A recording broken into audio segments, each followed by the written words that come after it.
All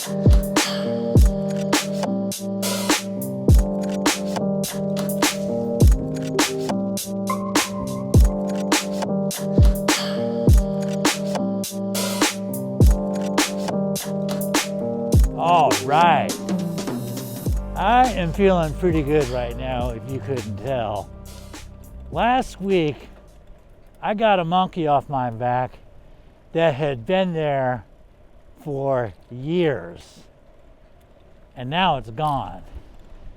And the monkey was, I had this sneaking suspicion that there was something big about the monetary system that I was missing, and that I had a fundamental misunderstanding of what was going on. And now that the monkey is off my back, I now see things. A lot of pieces have fallen into place that previously didn't make sense, including the Federal Reserve's balance sheet and what's going on there. And now I see that the Federal Reserve has been misrepresenting its balance sheet and its liabilities to the tune of trillions for 50 years, ever since we got off the gold standard.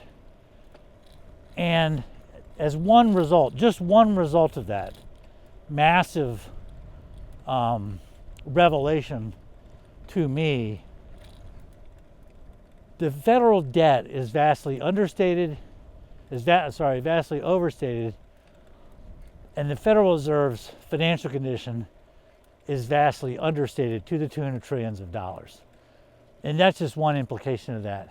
I'm going to show you that in this video, that the balance sheet is wrong as a matter of law, and that the financial condition is way out of kilter. In the next video, I'm going to show you that another implication is the Fed is open not only to a massive audit, but to outright dismantlement. And I'm going to use the Fed's own words to show that. So you are going to want to stick around and watch this video and the next one, because they're going to be stunners.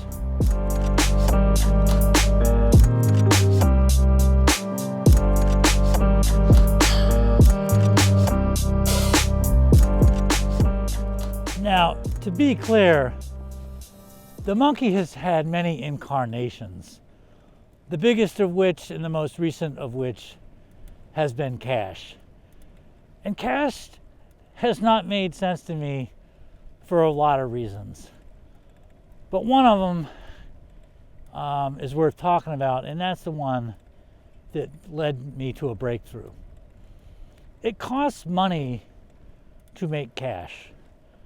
Right now, to make a $100 bill costs the Federal Reserve 20 cents. But the Fed books that cash. It books Federal Reserve notes as a liability. And therein lies the problem. So let's say the cost of a $100 bill go up to, let's say they go to $1. Now the Fed cannot be happy to that, because it cuts into the Fed's action on the bill.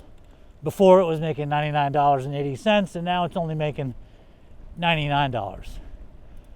But as I said, the Fed books that as a liability, which leaves you with the paradox that increasing costs cut into the Fed's action on the one hand, but on the other hand, because the Fed books that as a liability, increasing costs would seem to leave the Fed in a better position than before the cost went up.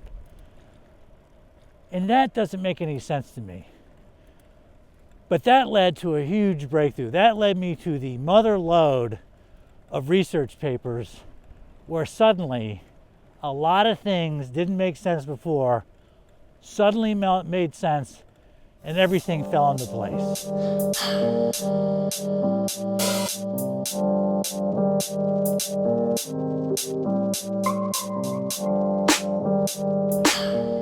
If you remember back to the coin shortage video I made last year, there's actually a term for the profit that a money issuer makes when making the money. And the term is seigniorage. And so on the $100 bill example, the Fed's seigniorage is, right now it's $99.80 because it costs 20 cents to make the bill. That term is seigniorage. And while it might seem like an obscure bit of trivia, it's actually a great research term precisely because it's rare. And you don't get that many hits, but the hits you do get have a high batting average. And that's what I found. I got a handful of papers, 3 or 4, and one really stood out to me because A, it's a legal paper. It's really a law review article on central bank money. And B, one of the authors is someone whose work I really like and who I think is on the up and up. And I'll explain that in a little bit. But for now, I want to summarize the paper because it's an amazing paper. That, to be clear, it's not written from a uniquely American perspective. It's written by a team of international legal scholars, so it covers central banks around the world.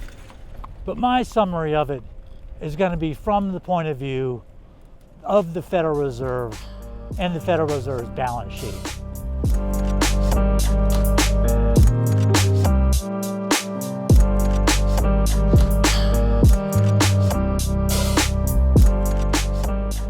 The bottom line is that cash is not a liability. It is a form of equity.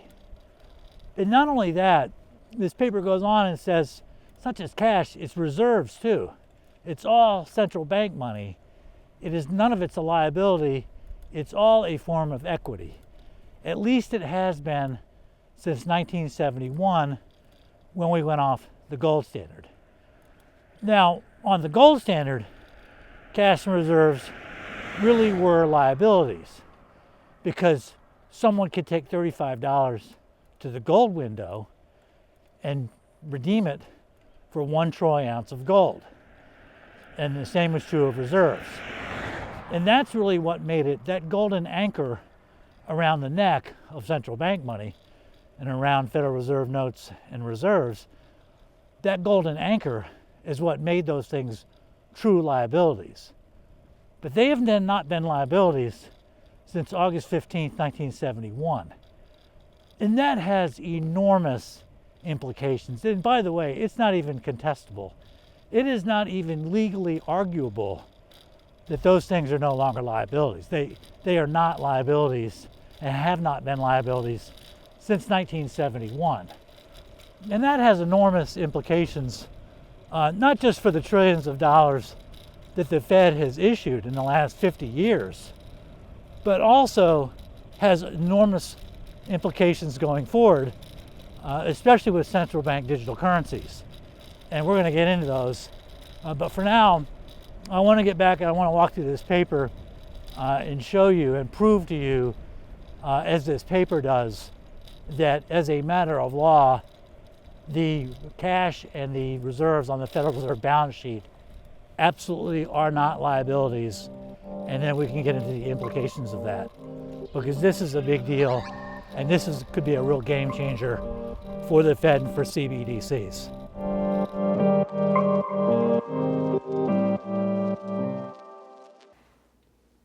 Okay, before I get into all this, I just want to say up front that I think that the Federal Reserve knows full well that everything you just heard me say out on the bike is true. In other words, I think the Fed knows full well that cash and reserves and central bank digital currencies are not liabilities. And I think that the Fed knows, moreover, that this creates the mother of all legal problems for the Fed.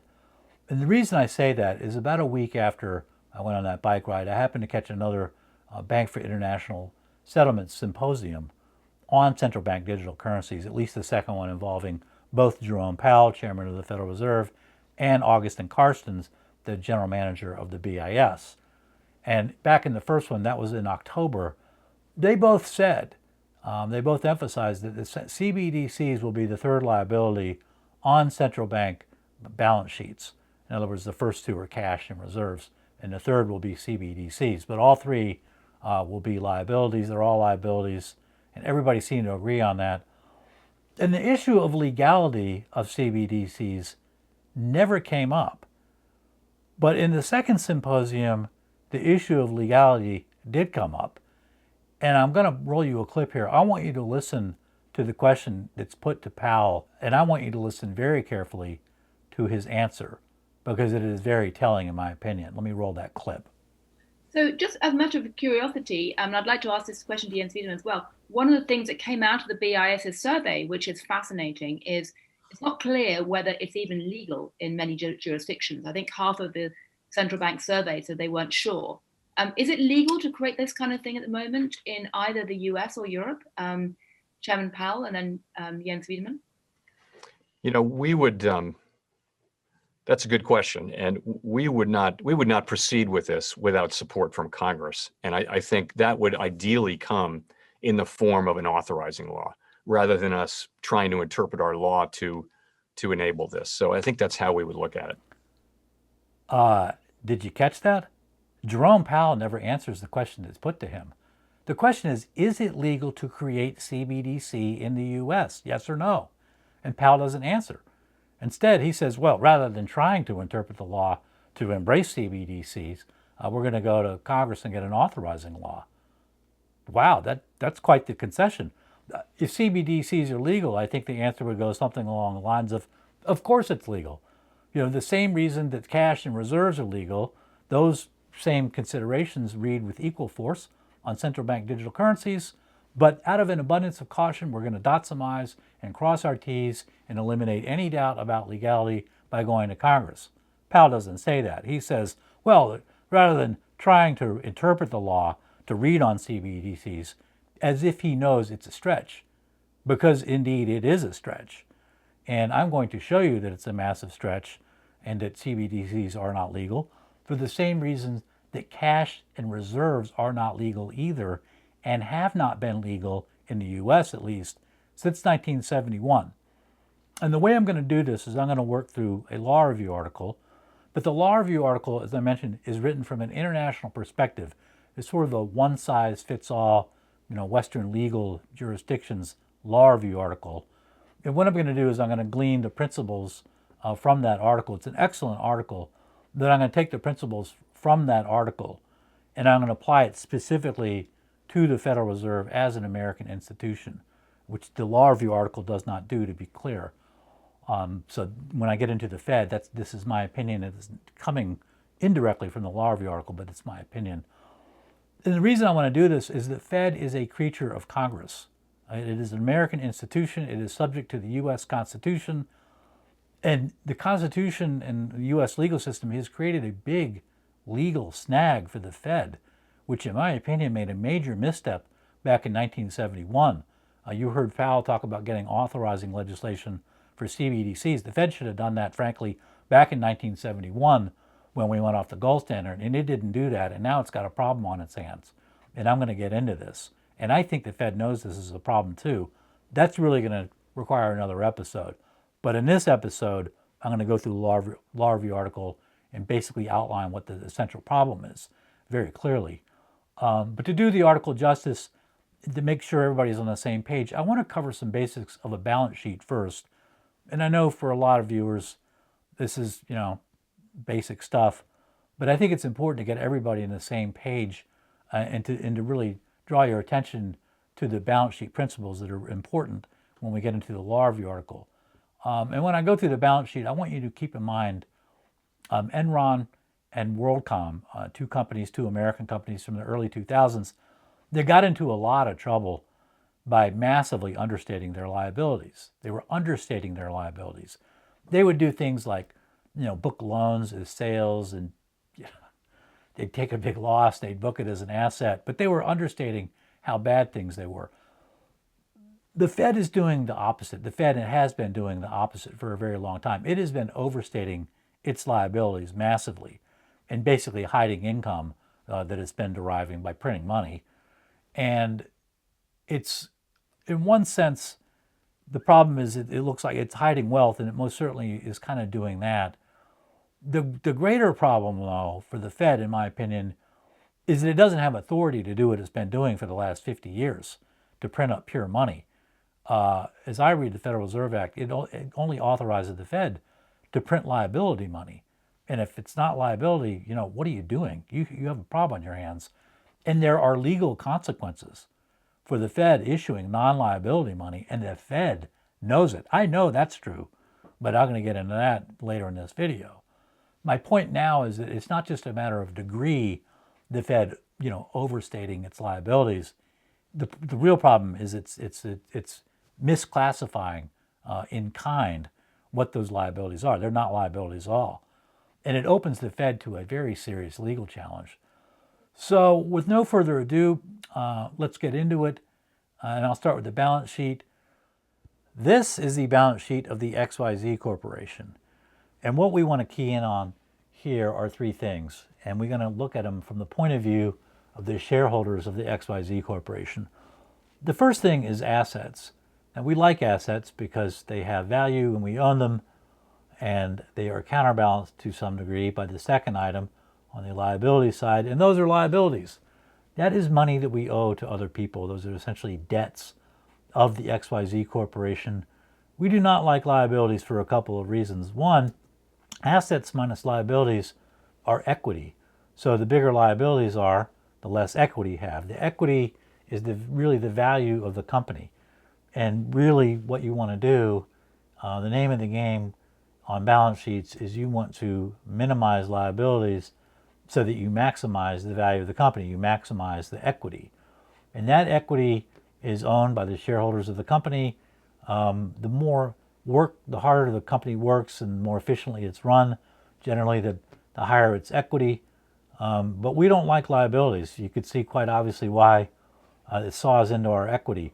The second reason we don't like liabilities is really that it's money that we owe to our creditors, and since money doesn't grow on trees, we've got to be really careful to pay our creditors back, or they can reach in and take assets, which are typically collateralized through the loan agreements. And so ultimately, if you wanted to liquidate the company, hopefully liquidate the company in a position like you see here with positive equity, the way that would work is you would pay off your creditors, you would then sell off your assets, and maybe not in that order, and then what's left over is equity, and that money is divided among the shareholders. And that is really it. Those are the three things we want to key in on when it comes to balance sheet when we look at this law review article. Okay, that was the balance sheet. This is Professor Sala Omarova. She is the only American author on the law review article that we're going to look at. And this clip is from December of 2012. Today, Omarova is a professor of law at Cornell, which we'll see in a minute. Back when this clip was shot, she was actually a professor at my law school, University of North Carolina. But by the time she joined the faculty, I had long since departed as a student. I do not know her personally. I know her only through her writings. But at the time of this clip, late 2012, she was writing an article called The Merchants of Wall Street. It was a law review article. I think it was published in the Minnesota Law Review. And the article was about investment banks getting into physical commodities. And I don't mean getting in like they were investing in Alcoa. I mean like they were buying aluminum and buying commodities and buying smelters and refineries and railroad tracks and all the rest. They were involved in commerce, not just in finance. And Omarova was one of the few people writing about it. And she actually testified before Congress on this subject and about these investment banks. And what was interesting is that she brought to the table, she had experience, relevant experience as an insider with investment banks. And insiders can be a little bit tricky when talking about their previous experience, and I'll talk about that in a minute. But I want to play this clip because she talks a little bit about her experience as what I would consider an insider, someone working with investment banks in a law firm. And I find this clip very fascinating because she talks about what happened to her as an insider and kind of what altered her point of view. But I just want to roll this clip. It's very interesting, and I'll talk about it afterward. Pay attention to what she says. It's very, very interesting to me. a whole bunch of large U.S. and foreign banking organizations actually started growing immense physical commodities trading empires, finding contractual ways to get around this limitation on the ownership and operation of these assets. But the game changed dramatically with the global financial crisis in 2007 and 8. And the reason for that was the overnight conversion of two major Wall Street firms that were active since 2003, especially in the global commodities markets, Goldman Sachs and Morgan Stanley, into bank holding companies. So when I was in practice at Davis Polk, we basically, we spent a lot of time advising securities firms how not to become subject to the Bank Holding Company Act and not to become bank holding companies precisely because that entailed all of these activity restrictions. And during the crisis, I could not believe. Personally, my world collapsed when I read in the news that Goldman Sachs and Morgan Stanley voluntarily asked the Federal Reserve to grant them that status. All right, there's a lot going on here, but three things jump out that I want to talk about. Number one, Davis Polk. Did you catch that? Does that ring a bell? That is Jerome Powell's law firm. Very prestigious law firm. Top 10, what would be called the AmLaw 10, top 10 most profitable law firms in the U.S. on a per equity partner basis. Major player on Wall Street, major firm on Wall Street, major presence. I bring this up because Sala Omarova is at the top of her game on the one hand, but on the other hand, as you just heard, she's kind of an insider. And I'm a little wary of insiders for one simple reason. They get out, people get out of the inside and making all that money. And it was like, well, did you get tired of making the money?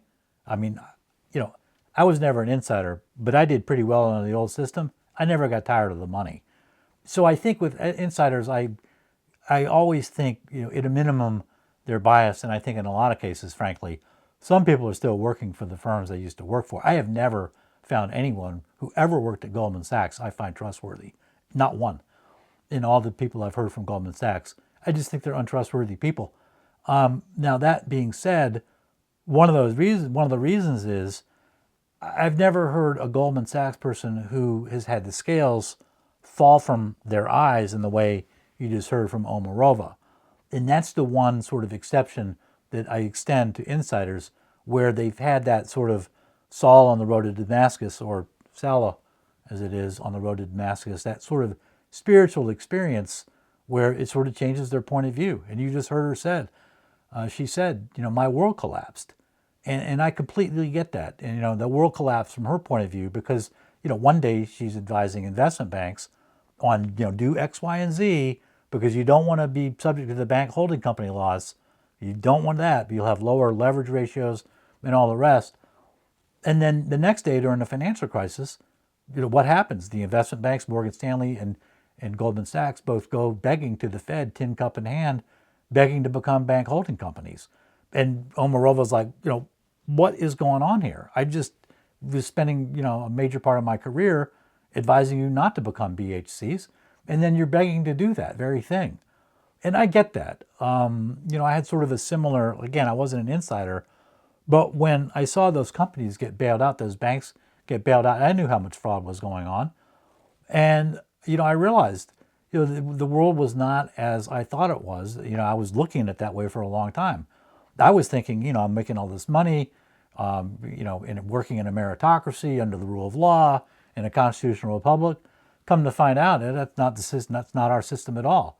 And it made me, from my point of view, it was like, well, then what does that mean? I'm not working in a meritocracy. I'm working on a plantation. I'm an efficient dupe, basically working for criminals.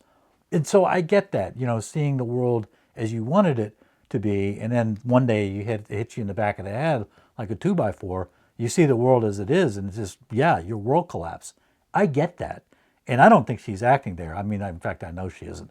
I can't imagine that. That was very earnest. And that's just my read on her. So those are the first two things. Prestigious firm, Davis Polk. Second thing, she was an insider and then sort of had that world collapse experience. The third thing is a little more subtle, and that is, look at what she was saying about the investment banks. She's advising the investment banks, don't do XYZ, or you'll become, a bank holding company or become subject to the bank holding company laws, and you don't want that. And I bring that up because that applies to the Federal Reserve too. The Federal Reserve got to do things, it's got to stay in its lane. Because if it does things like X, Y, and Z that are outside of its lane and outside of its remit, Fed has to face legal consequences that it will not necessarily like. Okay, so that's really it on all that. And now I want to get into the law review article, now that we've talked about Omarova in this. So let me switch over to Safari here. And here is the article.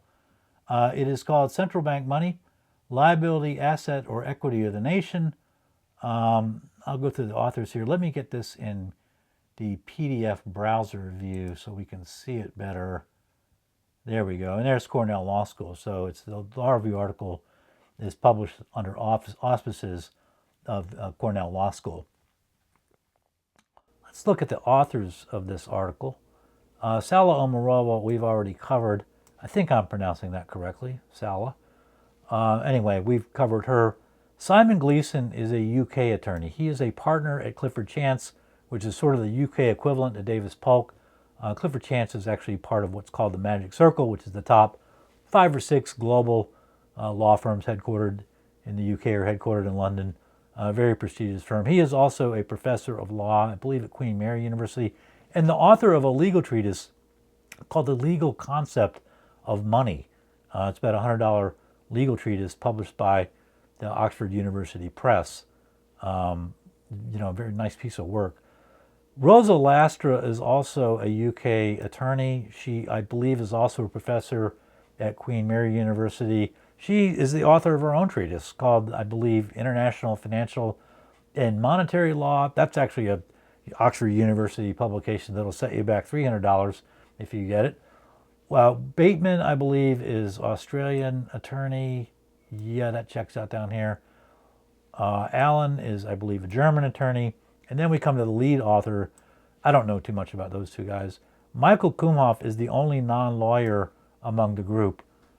He's an economist, and I believe he's in the UK. He wrote a very prestigious article, or co-wrote it, in 2012 or 13, called The Chicago Plan Revisited, about 100% reserve-backed money. Anyway, the point here is that these are serious scholars, and they are tackling a legal issue of what is central bank money? Is it a liability, asset, or equity of the nation? And that's what they're going to look at here. So let's just dive right in. I'm going to scroll down to where they frame the issue. And here you see the question, is central bank money to be accounted for as debt, or alternatively, is central bank money more akin to corporate equity? Now, they also raise the issue, maybe it's an asset. They reject that rather quickly, I'll just tell you that. So it really comes down to, is central bank money is it really a liability, or is it really equity? And if it's equity, what form? And they go on and they raise an interesting point. They say these questions primarily rest not on economic foundations, but on legal predicates. And later on in the article, and I'll just skip to it here because I can, these legal considerations are, the authors point out, the accounting concept of liability presupposes and requires a legal obligation owed by the liability issuer to the liability holder. And whether that legal obligation exists and how that obligation ought to be characterized are questions that will turn on distinctly legal indicia, which the authors go into. And what they conclude in all of this, well, there's a few things worth talking about. First, central bank money does not represent financial liabilities owed by the central bank. That's number one. Two, central bank money cannot be characterized as shareholder equity in the central bank, in exact analogy with corporate equity.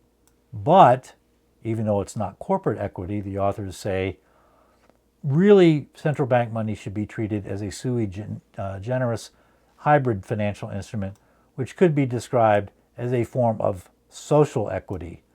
And by social equity, that really means not really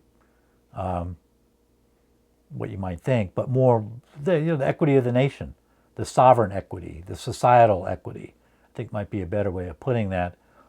And we'll get to that, especially in the specific case of the Federal Reserve. We'll see exactly what that means. I know exactly what it means under American law.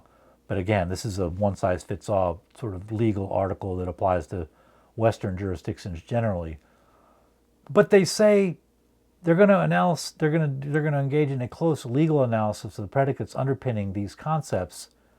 And when they do this, they offer a definitive negative answer to the question whether a central bank deposit is in fact a claim on the central bank at all. So they're going to answer that question in the negative. And to scroll back up and cover another point, just to touch on one last thing, the authors point out the consequences of these arguments basically are not trivial. Okay, it is a huge deal that central bank money and central bank deposits are not liabilities. You saw them say right here that is not trivial. That is professor speak. In the U.S. alone, that would mean that the U.S. debt is overstated by $7 trillion. All the debt you see on the Fed's balance sheet, which is $7.5 trillion headed to $8 trillion, none of that debt is real because those things are not really liabilities. So the U.S. debt is overstated by $7 trillion. So you got to take phrases like not trivial coming from law professors really with about 2 tons of salt. It's a major deal that central bank money does not qualify as liabilities. However, the Law Review article goes on to point out that just because central bank money does not qualify as a legal liability now doesn't mean that it was always it's always been like this, because it hasn't. At one time, central bank money did qualify as a legal liability, number one. And number two, just because central banks can freely issue reserves and cash and they're not really liabilities, that doesn't mean that commercial banks, when they make and create loans and create, basically bank money out of thin air, that doesn't mean that bank money, the commercial bank money created out of thin air by commercial banks, is not also a liability. It most certainly is. And that becomes important later on when we get into central bank money and where all this is headed, especially with respect to the BIS and the IMF. Thus, for future episodes. For now, it's important to understand these two things, though, about central bank money and its history, and why commercial bank money isn't a liability. Because when you understand that, you can understand then why central bank money today in the presently configured system isn't a liability at all. So I want to look at those 2 points. And those are just one page down. We're going to scroll on down here to the history and functions of central bank money. Okay, our history really picks up in England. The authors say the Bank Charter Act of 1844 specified the Bank of England was required to redeem its banknotes in gold at a certain rate. So at that point, the Bank of England can't just freely issue banknotes, because those banknotes amounted to a promise to pay a metallic commodity, namely gold, so that someone holding a banknote could come in and say, hey, produce the gold. And so while B of E can freely issue as many banknotes as it wants, as long as it has a printing press, it can't freely produce gold. That has to be mined. The gold is not something that is the bank can just produce out of nothing. And that is what makes it really a liability to the bank. And the authors say this approach spread to other central banks who by the early 20th century were also required to maintain particular ratios of gold to their deposit liabilities. And so that is really what made them deposit liabilities. And this system went on for quite some time, but in the early 1970s, we see the Bretton Woods Agreement collapsed in the early 1970s. That was actually August 15th, 1971, with the United States' unilateral renunciation of the obligation to redeem U.S. dollars in gold. And at that point, you see banknotes and deposit balances in central bank accounts no longer carried hard legal obligations to maintain any particular ratio to gold. So at that point, August 15, 1971, central bank money is no longer a liability because there's no anchor around the neck of central banks. They can just freely issue as many notes as they want, and because they know no one's ever going to come in and try to redeem it at gold because the peg was broken. And so that is really the history of gold. The history of the central bank money as a true liability. It ended in 1971, but it was a liability at one time. Now let's look at commercial banks and what is going on with them. You might be inclined to think that commercial bank money is not a liability, but it really is. So let's just say you have $1,000 at, I don't know, Citigroup, and you come in and you can do one of two things at Citigroup. You can say, hey, I want you to demand, I want my $1,000, I want you to pay my deposit balance, and basically you have two choices at that point. The banker can settle its debt to the customer by transferring deposit balances held in a central bank reserve account to another bank that holds another account of this customer. So in other words, you can go into Citigroup and say, hey, transfer my $1,000 on account here at this bank over to Wells Fargo while I also have account. And that necessitates the transfer out of Citigroup of reserve money, of $1,000 of reserves. If you watch my video, Wherefore Art Thou Reserves, and you go to the 20-minute mark, I have a very clear visual example of how that works. But in any case, that is one thing that can happen. The other thing that the customer can demand is the delivery of currency. You could say, hey, Citigroup, I want my $1,000. I want 10 $100 bills. I want banknotes. And the banker has to produce those notes to the customer. And at that point, if Citigroup can't honor the customer's, either of the customer's requests, either to transfer the $1,000 to Wells Fargo or to turn over $1,000 in cash, look at this. The customer can take steps to liquidate the bank. And that is really the long and short of it in terms of commercial bank money as a liability. It is a true liability. But that is not the case with central bank money. Why? Because the holder of central bank money can never ask for repayment of that central bank money in anything but central bank money. In other words, if you have a $100 bill today and you go to the Federal Reserve and say, hey, I want you to convert this, you're going to get 520s back. You're not going to get any gold. You're not going to get anything else. You're not going to get any commercial paper. You're not going to get anything except that which the Fed itself can freely issue, namely more banknotes. You convert your $100 bill to 520s, or reserve accounts, assuming you have an account at the Fed, which you do not yet. But that's the bottom line. Okay, so that's really it. Central bank money is not a liability as a matter of law because the IOUs from the central bank are redeemable only with more central bank IOUs. The central bank is never required to produce gold or anything, for that matter, that it can't make itself. When you think of a liability, you should think of maybe a coat claim check. That's what I think of. You check your coat at the restaurant and you get a piece of paper entitling you to get your coat back when you leave. That piece of paper is not just a piece of paper. It is a piece of evidence that the restaurant owes you a coat when you go back to that window. And the restaurant can't make that coat for free, just like the Fed can't make gold to sell for free. And that is really what makes it a liability. It has an obligation to produce something that it can't just freely make itself. And so the authors do, to be clear, the authors do address arguments that the central bank money is in fact a liability. One of those arguments is made by modern monetary theory, MMT, which says central bank money is a liability because it's, you can pay taxes with it basically. But that argument rests on the notion that all money is debt. And the authors reduce that argument to ash in the space of a few paragraphs on page 20. It's not a serious legal argument. There's no legal authority for the proposition. All legal authority that I've ever seen reject the notion that all money is dead. It's kind of a silly cocktail party wisdom notion. It's just sort of a clown's argument. I have a legal treatise myself by F.A. Mann called The Legal Aspect of Money. Mann lays waste to the notion that all money is debt on pages 5 and 6 if you're interested. It's just people trying to sound sophisticated, that's it. It's not a serious legal argument. So for our purposes, now that we know that central bank money is not a liability, it is instead a form of equity, I want to take a look at the Federal Reserve balance sheet. I should also point out that before I do get to the balance sheet, that the notion of social equity is addressed in Josh Marie's book, Debt by Design, in chapters 24 and 25, in language that might be a little more accessible than a law review article. And I'll just leave it at that. But I want to turn to the Fed's balance sheet.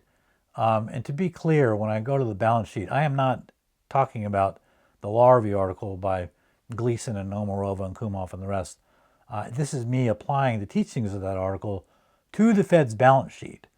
So anyway, I want to go to the balance sheet and get out of this article. So I'm going to flip over to the best software ever, Keynote, and I'm going to scroll down to Table 5 of the Fed balance sheet. I believe this is from March 10th.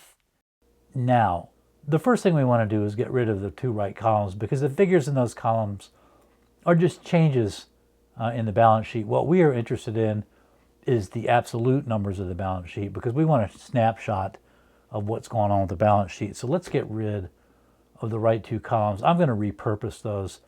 And for now, what we're looking at on this page is assets. And you can see there at the bottom, the assets for March 10th are sitting at $7.6 trillion. And so on the right two columns, I'm going to get rid of the headers and I'm going to make the left column there assets and the right column liabilities. And I'm just going to go ahead and draw in the assets. That represents $7.5799 trillion. And so now we want to head to the liability page and basically do the same thing. This page shows liabilities. Again, the two right columns are just changes in the balance sheet, so we can get rid of those. We can draw in our assets with the dotted line. That represents $7.5799 trillion right there. And now we want to focus on liabilities, and we can see it's $7.54 trillion. And so we can draw that in orange like we did previously. And you can see the liabilities are just slightly smaller than assets. So you can see that in the bottom, that total equity is $39.2 billion. So this is not a well-capitalized bank. They call it capital here. And so what I can do is just draw that in, the equity in as green here. And so right away, you know the authors of the law review article are onto something big, because that is just ridiculous. The Federal Reserve's equity is $39 billion. To give you some sense of how preposterous that is, let me just tell you that Aflac, the insurance company with the duck on TV, Aflac's equity is $36 billion. And the Fed's equity, you're telling me, is $39 billion? The Fed could print 100 football fields of $100 bills with the flick of the switch overnight. And yet it sits there and claims that its equity is $39 billion. That's the liquidation value of the company? Really? That's not right at all. And the reason it's wrong and the reason it sounds crazy is that it is crazy. And the reason for the gulf between reality and what the Fed's claiming here is exactly what the law review article says, exactly what the scholars say. And that is that you cannot count central bank money as a liability. It's false as a matter of law. And now we see right in black and white that it is false as a matter of common sense too. So what we want to do is we want to amend the Fed's balance sheet to reflect reality. And let's see what happens when we do that and see what it looks like. Because this notion that, central bank money is a liability just leads to preposterous results. And we want to see what the real results are. So let's go ahead and amend the balance sheet to reflect reality.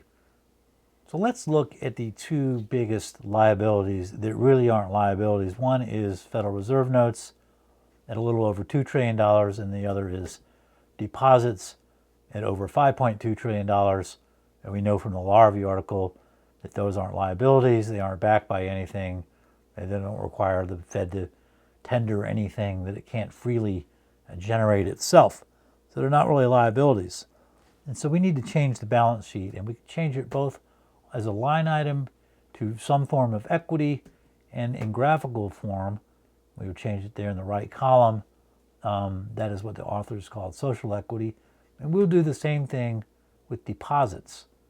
And there you can see, once you enter those two changes, that's damn near the whole liability side of the balance sheet.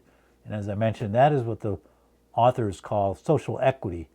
and we'll get to that in a minute, take a little closer look at that. And that comes out to $7.29 trillion. Social equity is really a polite law professor's way of saying other people's money, meaning that is not the Fed's money. The privately owned Federal Reserve has done nothing to contribute any value to that equity, and that is why the authors of the law review article were saying it doesn't match equity in the corporate sense. It's really basically someone else's money sitting there in a big pile. And to see that, let's zoom in and take a closer look here at this balance sheet. And what we want to do is we want to eliminate everything except this $7.3 trillion in social equity, so we can isolate it all down and take a look. So let's start with the assets and shrink them down to match the social equity side, and we'll get rid of the corresponding elements on the liability side. So it's just social equity on the liability side and its assets on the asset side. And now we have the essential truth of the Federal Reserve's balance sheet staring us in the face. So you can see right away that there's no liability to speak of. The right-hand side is all equity of some form. And the only real question is who is the rightful owner of that equity. And so let's look at the reality of the situation, starting with the assets. In reality, that asset is nothing but a bond. It is an IOU from we the people. And likewise, on the equity side, that is all cash in reality, or reserves, but we can just represent it as cash. And the cash rests on the IOU. But the IOU is a bond, and so it in turn rests on the full faith and credit of the United States. And so now you sort of see what's going on here, that the cash rests on the IOU, which rests on the full faith and credit. And you got to ask yourself what the IOU is really doing there other than adding an interest rate to feed.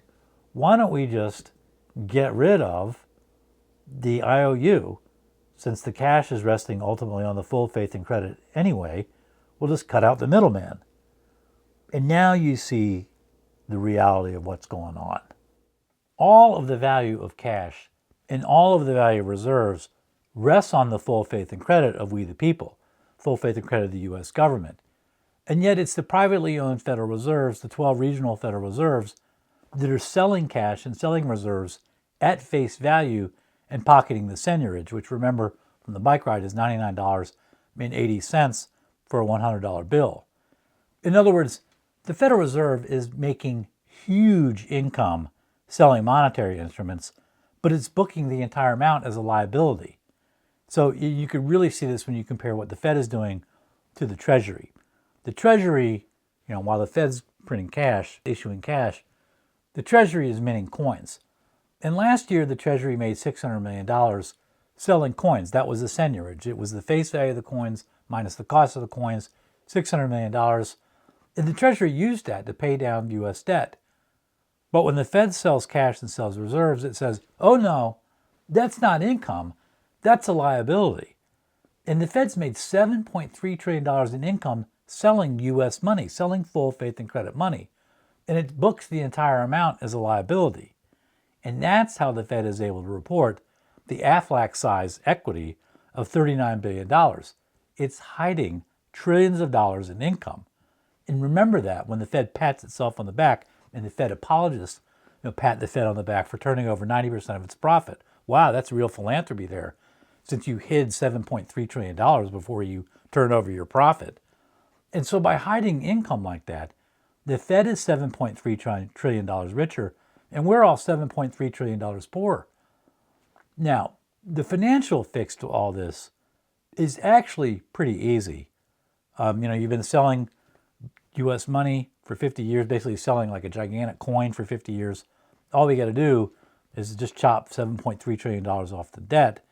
And I actually, believe it or not, I think the Fed, I'm starting to see tea leaves that indicate the Fed might actually do this. But of course, if it does this, it's going to extract enormous concessions in the name of debt forgiveness. in reality, if it did that, that would be the legally correct thing to do. But the financial reckoning is easy. The legal consequences are a much bigger problem for the Fed than just $7.3 trillion, we'll call it a day. Not going to call it a day. The legal problems are much bigger for the Fed, as you are about to see. The legal problem for the Fed, in a nutshell, is that it can't undo the last 50 years of illegality. If you remember that Oma Roval clip I played earlier, where she's talking about how she used to advise investment banks, hey, you got to be careful not to do certain things, or you'll become subject to the laws that apply to bank holding companies. The Fed is largely in the same position. It needs to avoid doing certain things that are not within its remit, or there are consequences of doing those things that it isn't allowed to do. For example, if the Fed issues certain forms of money backed by the full faith and credit of the U.S. government, its books get merged with those of the federal government. You think that sounds crazy? Good. It sounded crazy to me, too, when I read it in Federal Open Market Committee transcripts. So it's not my theory, it's the Fed's theory. I actually wouldn't have thought of the theory until I read it in the transcripts. And it wasn't some off-the-cuff opinion either. It wasn't somebody just, kind of shooting the breeze in an FOMC meeting. The Fed's written memos about this. And basically, the memos haven't been released as far as I know, but they exist. And they say, if we issue certain forms of money backed by the full faith and credit, our books get consolidated with the books of the federal government. But without those memos, I have to kind of speculate about why that might take place. But I think it comes down to this. If the Fed is issuing liability money that really isn't a liability, like cash, and it turns out cash isn't really a liability, the difference between cash and coins is one of scale. As I read the Federal Reserve Act, it only allows the Fed to issue liability money, not pure money like coins. Remember, we saw the Treasury makes a lot of money issuing coins. There's no liability associated with it. So if the Fed does that, it's not within the Fed's remit to print pure money backed by the full faith and credit. I think it's got a problem. Basically, what's happened is the Fed is issuing, paper coins is the bottom line. And it's basically stepped into the shoes of the sovereign U.S. government without authorization, without legal authority. And the consequences are, according to the Fed memo at least, if I'm reading the transcript correctly, that its books get merged, which would open the Fed obviously to a massive dose of transparency, because it would then be in the same shoes of the Treasury, which is open to Freedom of Information Act requests. Now, I could be wrong about that, but if so, the Fed's memo are going to prove me wrong. Well, I'm going to have to wait and see on that, because 2 weeks ago I submitted a Freedom of Information Act request, and as of yet the Fed has not responded. That will come in due course, I hope. And if the Fed doesn't respond and the Fed doesn't produce those memos in accordance with my FOIA request, then fine, go back and amend your balance sheet for the last 50 years, turn over $7 trillion to the American public, and explain why you shouldn't be dismantled immediately once we reduce the debt by $7 trillion. So I'm really looking forward to reviewing those memos. Mr. Powell, if I could, if you could call over to Mr. Williams in New York and have him expedite those memos to my attention, I would greatly appreciate it, as would my viewers, I feel certain. Speaking of whom, next time I will get into the FOMC transcripts that I'm talking about. I will show you my FOIA request. It is going to be most fascinating to see how this turns out.